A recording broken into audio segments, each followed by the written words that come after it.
Jerry Duggan and Pepe Larraz kill Cyclops as Scott Summers' very public death is revealed, but his death may not have been an accident like most mutants think it was. Jerry Duggan continues the super exciting mystery of X-Men against X-Men as Cyclops' death is revealed. His death was teased all through the last issue, so getting to explore why the mutant can't just come back as Cyclops was really cool, and I like why he must adopt the Captain Krakoa disguise. It's great that it's right off the bat we also know that Cyclops knows that something is a bit fucky, especially after his recent call with Ben Urich, who has forgotten all about the resurrection protocols thanks to Emma Frost messing with his mind. Duggan also explores Scott's role as the leader of the X-Men as well as a leader in the mutant community, reaffirming him as someone to look up to as a man who just wants to do what is right and help those in need, be it mutant or human. It's fantastic since it's the complete opposite of what we've seen most of the Quiet Council do, who are only interested in mutant wants and needs, and is a drive for why the X-Men are now away from the Quiet Council. They're living on the treehouse in New York, away from the mutants and everything, so that's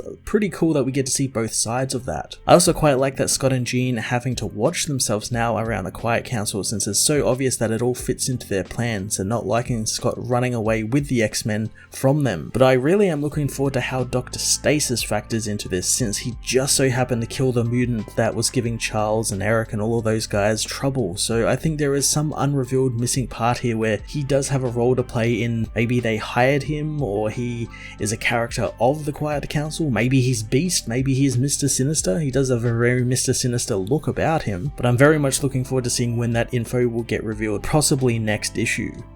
Pepe Larraz again outdoes himself with just some beautiful looking action sequences. The battle with the monsters was fast and chaotic as it should be, since that's what allowed them to get hold of Scott away from everyone and kill him, and it allowed the team all to show off their powers as well. Again, we saw the design for Dr. Stasis, and it's such a great design since, as I said before, it invokes X-Men villains like Mr. Sinister thanks to his high collar and cape sort of thing, and it's a very theatrical design.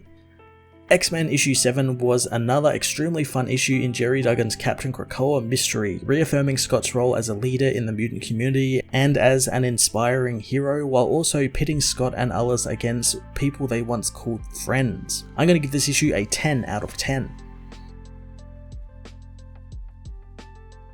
X-Men issue 7 finds Dr. Stasis welcome his strange animal friends to his lab, taking a picture of them so he can remember them all, since the war is about to begin before the sun sets. He tells Bornan to print the picture as Stasis toasts to his new friends and to humanity and the genomes under its domination. The creatures all drink the champagne as Stasis tells them that he put something in there to put a pep in their step. The creatures all suddenly transform, running wild through the sewers as Dr. Stasis tells them to go make him proud. Bornan leaves to get the van as Stasis says that if he doesn't come back from this, the Tiger knows what to do. In the aftermath of the attack, Scott is reborn by Emma Frost, and he asks if it was a good death, but she asks if any of them really are. Scott wants to suit up to be with the X-Men, but Emma knows that that's impossible, and he can't go back to the treehouse. Scott demands to know what happened, wanting to see his very public death. Emma knows that she can't do that since she's avoided it, but Scott tells her that he needs to know and get back to the X-Men, taking his leave. Emma telepathically talks with Mr. Carnation, wanting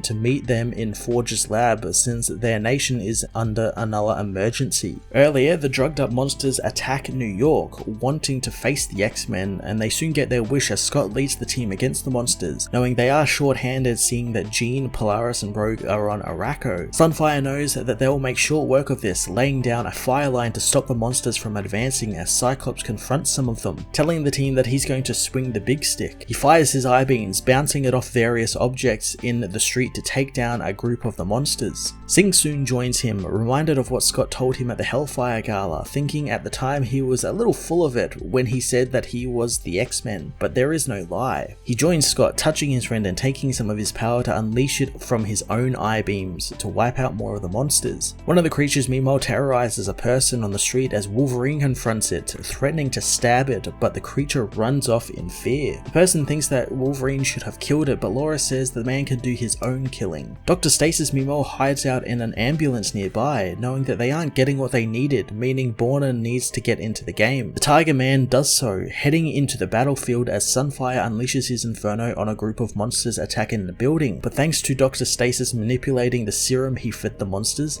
he made their blood highly flammable, meaning when Sunfire burns the creatures, they explode, taking out an entire building and setting it on fire. He sees some people higher up calling for help, as Sync tells Sunfire that he'll deal with the fire, somehow connecting to Jean Grey's power set and using a shield to contain the fire as Sunfire races up to save the people. Sunfire meets with his friend on the ground, asking how he was able to tap into Jean's power while she's on Arakko. Sync thinks that it's pretty wild as he passes out. Bornin meanwhile snatches a woman's baby as Cyclops confronts him, knowing that he never will get out of his way, demanding he put the baby down. The tiger tosses the baby at Cyclops, so he dives for it, saving it from hitting the ground and returning it to its mother, but Scott finds that Bornin managed to slash his throat while he dived for the baby. He falls down in the garbage as he holds his throat from bleeding out as Dr. Stasis, disguised as an EMT, arrives, looking over Scott and tells the mutant the good news is the cut didn't go all the way through his carotid artery, but the bad news is it will now. He uses a scalpel to cut Scott's throat, wanting to try an experiment with the mutant, revealing his actual base location to Scott to see if he remembers when he comes back from the dead. Wolverine arrives and Stasis acts like the EMT, apologizing since there was nothing he could do for Cyclops as the mutant dies on the street, surrounded by onlookers. Thanks to Cyclops' death, the way for Captain Krakoa was born, as later Ford showcases his newly made armor, knowing all X-Men should be wearing it. Scott telepathically tells Jean that he doesn't remember anything about that day, but Ben Urich knew about resurrection until he didn't, wanting to look back on his chat with Ben the other night. Jean checks, knowing that she didn't erase Ben's memories, and Scott knows that already, knowing that it was Emma Frost and he was just making sure because they might be facing a two-front war, one with the Quiet Council and the other is the bigger problem since someone out there is playing a dangerous game with them and they are ahead and he is pissed off because of it.